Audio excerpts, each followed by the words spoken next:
सबसे पहले दहलेगा इजराइल का दुश्मन देश नंबर 58।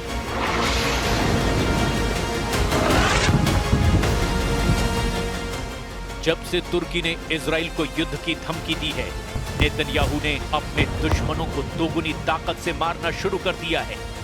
दुश्मनों के लड़ाका ग्रुप पर इजराइल हर तरह के हथियारों से हमला बोल रहा है। क्या गाजा, क्या लेबनान, क्या यमन, क्या सीरिया, जहां देखिए बारूदी धमाके ही धमाके हैं। इजराइल ने जंग तेज कर दी है। इजराइल अब जल्द से जल्द 57 मुस्लिम देशों से युद्ध की तैयारी कर रहा है। नेतन्याहू सबसे बड़े खतरे को अच्छी तरह महसूस कर रहे हैं। इसी वजह से इजराइल ज्यादा विस्फोटक हो गया है, ज्यादा विध्वंसक हो गया है। इजराइल ने महमूद यूसुफ अबू अल खैर का सफाया किया। इजराइल के ट्रैप में Houthi chief Abdul Malik al Houthi फंसा। इजराइल का next target Hezbollah chief Naim Qassem. Trump ने भेजे $6 अरब के हथियार। इजराइल हुआ खूंखार।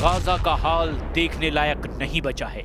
इतना बारूद बरस रहा है कि त्राहीमाम मचा हुआ है। इजराइल ने गाजा में रोबोट बम से धमाके शुरू कर दिए हैं। इजराइल डिफेंस फोर्स के पैराट्रूपर्स गाजा को रौंद रहे हैं। उत्तरी गाजा पट्टी में इजराइल का ऑपरेशन सबसे भयानक अंदाज में चल रहा है। इजराइल ने गाजा पट्टी में ऑपरेशन गिडियन चैरियट्स 2 लॉन्च किया है, जिसका मकसद हमास की कैद से सभी बंधकों को रिहा करवाना है, जिसके लिए इजराइल ने 180 से ज्यादा विस्फोटक रोबोट और रिमोट कंट्रोल व्हीकल इस्तेमाल किए हैं। इजराइल ने तेल अल हवा, शेख रिदवान, तूफा, जबल नजला और सफतवी स्ट्रीट में बहुमंजिला इमारतों को बम से उड़ा दिया है। मिडिल ईस्ट से आई रिपोर्ट के मुताबिक इजराइल की बख्तरबंद गाड़ियां और पैराट्रूपर डिवीजन गाजा सिटी में तेजी से कब्जा करती जा रही हैं। फिलहाल गाजा में 4 लाख के करीब लोग हैं, जिन्हें खदेड़कर इजराइल पूरे गाजा पर कंट्रोल का मिशन चला रहा है। אבל כיוון ששאלת על הנשיא טראמפ, היו לי כמה שיחות איתו אחרי התקיפה, וכולן היו טובות מאוד, כולל שיחתנו אתמול. ושני דברים יצאו מזה. אחד, שהוא הזמין אותי לבית הלבן, זה יתבצע नेतन्याहू आर्मी अब तक ऑपरेशन में काफी हद तक कामयाबी हासिल करती भी दिखाई दे रही है। गाजा में हमास सैन्य खुफिया विभाग के डिप्टी हेड सिम Mahmoud Yusuf Abu al Khair को इजराइल ने ढेर कर दिया है। अबू अल खैर हमास की बुरेज बटालियन में सैन्य खुफिया विभाग का डिप्टी हेड था, जिसे उत्तरी गाजा में आईडीएफ ने 10 और टॉप कमांडरों के साथ मार गिराया है।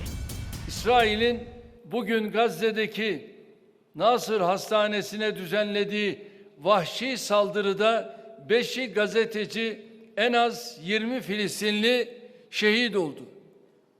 Gözü dönmüş Netanyahu hükümeti insanlık adına ne varsa yok etmek için cani saldırılarına aralıksız devam ediyor.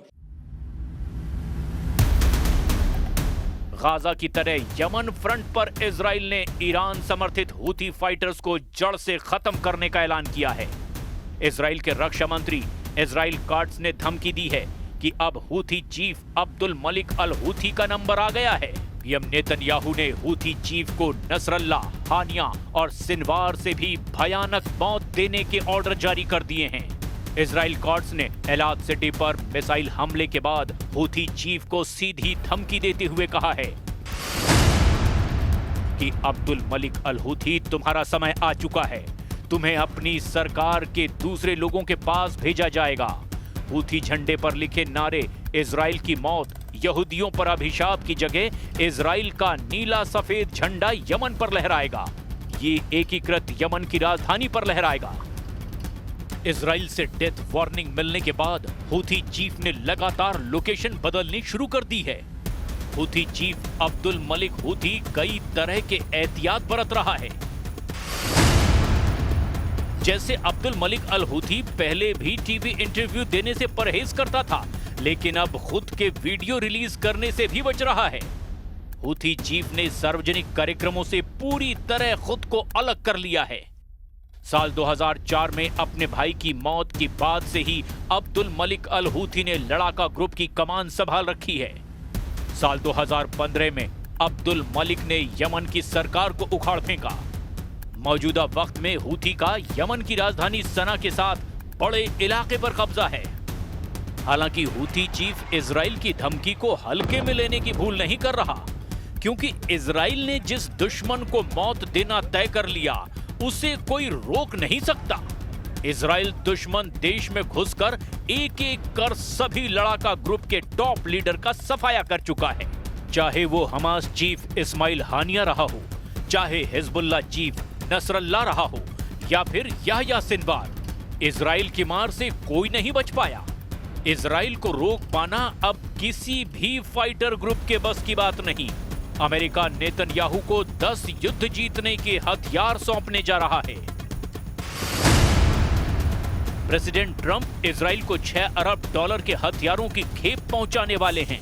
Israel को मिलने वाले जंगी हथियारों में 30 AH-64 अपाचे हेलीकॉप्टर भी शामिल है, जिसकी कीमत $3.8 अरब है। ट्रंप से मिलने वाले नए हथियार से इजराइल के लड़ाकू हेलीकॉप्टरों का मौजूदा स्टॉक 2 गुना हो जाएगा। इसके साथ ही ट्रंप इजराइल को $1.9 अरब की हमलावर गाड़ियां भी दे रहे हैं। What we're going to do is to build an arms industry that will match the best arms industries in the world with one proviso. We want to produce first for ourselves on a much larger scale and with unimaginable innovation. संयुक्त राष्ट्र में Israel के लिए veto power इस्तेमाल करने वाले Trump युद्ध के मैदान में भी हर तरह से साथ खड़े हैं। इसकी वजह हमास, हिजबुल्लाह और हूथी जैसे फाइटर ग्रुप बिल्कुल भी नहीं हैं। प्रेसिडेंट ट्रंप ने जब से कतर में मुस्लिम देशों का जमावड़ा देखा है, जब से उन्होंने तुर्की के राष्ट्रपति के रुख को गंभीरता से लिया है, वो खुलकर इजराइल को बैकअप देने लगे हैं। मुस्लिम उम्मा ने सऊदी अरब को इजराइल के मुकाबले आगे कर दिया है। वहीं तुर्की खुद ही इजराइल विरोध में युद्ध के लिए फड़फड़ा रहा है, मगर सऊदी अरब की अगुवाई को लेकर ज्यादातर देश सीरियस हैं। हिजबुल्लाह चीफ नईम कासिम ने तो प्रिंस मोहम्मद बिन सलमान से अपील तक कर दी है। नईम कासिम ने सऊदी अरब से इजराइल के खिलाफ युद्ध छेड़ने की गुहार कुछ इस तरह से लगाई है।